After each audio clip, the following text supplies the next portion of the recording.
Dragon's Treasure throwing some more money at me. Real quick, can someone explain the South Carolina or SC Chevron thing? Every article I read is making it hard to understand what's going on with that. I have no idea what that means. Chevron. It's the Chevron case, which is a very important case.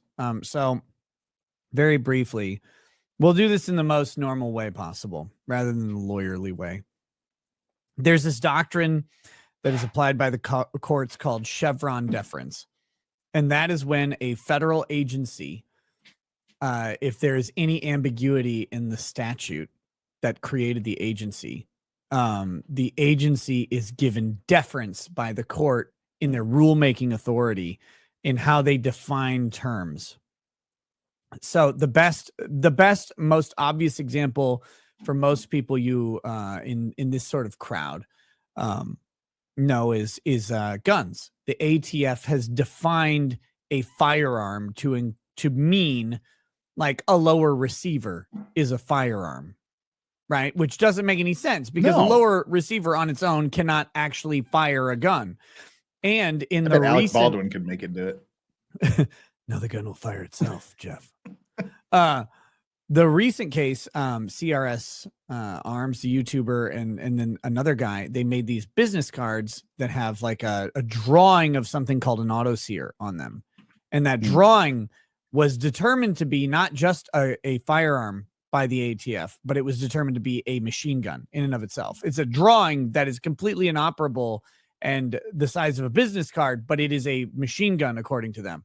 And Chevron deference is where the court says the administrative agency has expertise in this area and they can define ambiguous terms in the way that they choose.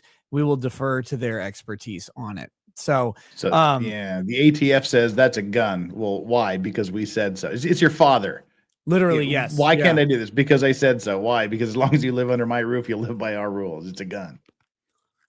So lovely. The overturning of Chevron would require the agencies to follow the law that is written, not the law that they make up later, which is what we should all want.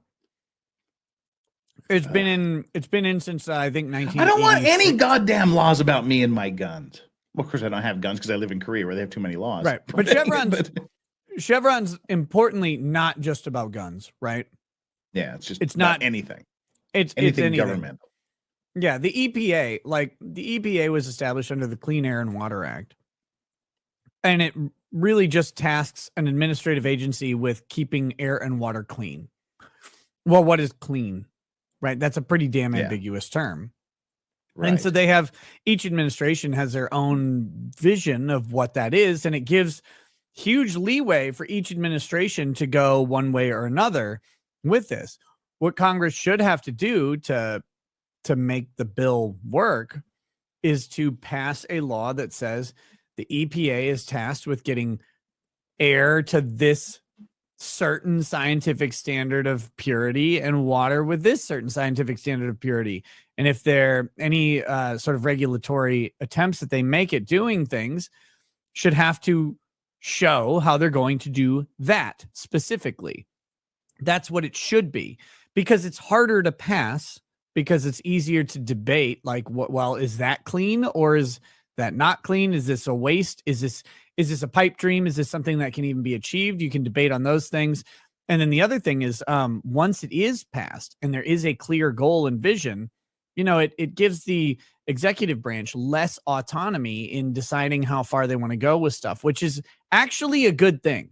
Because if things are being passed by the representatives of the people, the presumption is that the people want that. I know that's not entirely true, but that's the presumption. And so therefore we should be working towards an actual achievable, measurable goal.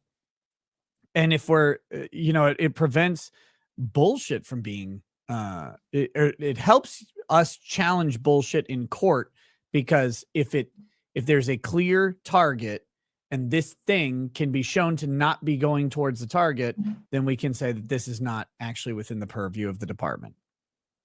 So there you go. Chevron deference is really it's a scary doctrine that has allowed way too much of the fourth branch of government to exist.